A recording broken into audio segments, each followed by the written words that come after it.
নমস্কার বন্ধুরা, পিঙ্কি ভিলেজ কিচেনে আপনাদের সবাইকে স্বাগত জানাই। আশা করি আপনারা সবাই সুস্থ আছেন এবং ভালো আছেন।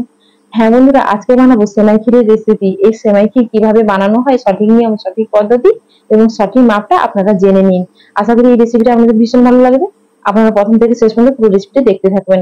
তো আমার প্রিয় দর্শক বন্ধুরা, এখানে আমি 1 প্যাকেট সেমাই নিয়েছি, কাজু, কিশমিশ, এলাচ, তেজপাতা নিয়েছি। আর গ্যাসে একটা প্যান বসিয়ে দিয়ে 2 চামচ গা ঘি দিয়ে দিয়েছি। এর মধ্যে 50 গ্রাম কাজু আর 25 গ্রাম কিশমিশ দিয়ে ভালো করে নেড়ে চেড়ে ভেজে নেবো। যতক্ষণ না কাজু আর কিশমিশের কালারটা চেঞ্জ হয়ে যাচ্ছে ততক্ষণ পর্যন্ত নেড়ে চেড়ে খুব সুন্দর করে ভেজে নিতে হবে।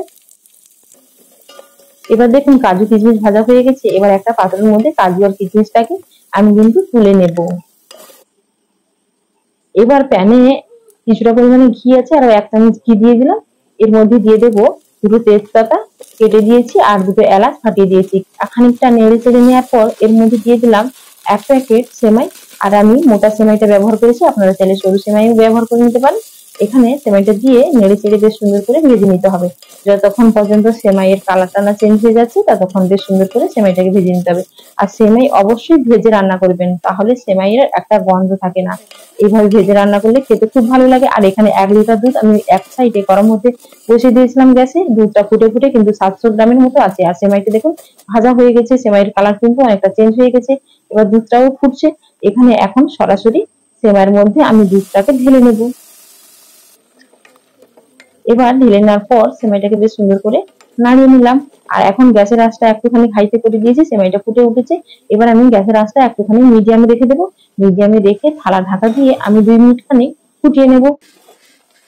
তো ঢালাটা খুলে নিয়েছি। তো 2 মিনিট পর আর এখন একটুখানি খুন্তি দিয়ে নাড়িয়ে দিলাম। আর আমি এবার এর মধ্যে দিয়ে দিচ্ছি, এই বাটির মাপ করে আমি হাফ বাটি চিনি নিয়েছি, পরিমাণ মতো লবণ দিয়ে দিলাম। তবে আপনারা যে যেভাবে মিষ্টি পছন্দ করবেন সেইভাবে চিনিটা দেবেন। আর এখানে চিনিটা দেওয়ার পর একটুখানি নাড়িয়ে নিলাম। তো এখন আমি এর মধ্যে দিয়ে দেব কাজু আর কিশমিশ। কাজু আর কিশমিশ দেওয়ার পর আবার একটুখানি নাড়িয়ে নিলাম। তবে এইভাবে নাড়ানো অবস্থায় আমি 2 মিনিট খানিক ফুটিয়ে নিয়েছি। আর আমার সেমাইটা কিন্তু পুরোপুরি ভাবে তৈরি হয়ে এসেছে। এবার চামচ দিয়ে চেক করে দেখে নিলাম সেমাইটা ভালো করে সেদ্ধ হয়েছে কিনা। এবার ভালো করে সেদ্ধ হয়ে গেছে। এবার কিন্তু আমি গ্যাসের আঁচটা বন্ধ করে দেব। তবে এখানে দিয়ে দিচ্ছি গ্যাসের আঁচটা বন্ধ করে 1 চামচ গাওয়া ঘি। ঘিটা দিয়ে চামচ দিয়ে একটুখানি নাড়িয়ে নিলাম। তবে আমার এই সেমাইটা পরিবেশনের জন্য একদম পারফেক্ট ভাবে কিন্তু রেডি হয়ে গেছে।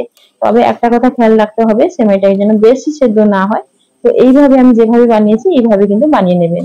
এবার একটা পাত্রের মধ্যে আমি সেমাইটাকে তুলে নিচ্ছি। পরিবেশনের জন্য আমাদের সেমাই কিন্তু একদম রেডি। তাহলে বন্ধুরা, এই সেমাইটা আপনারা বাড়িতে খেয়ে দেখতে পারেন।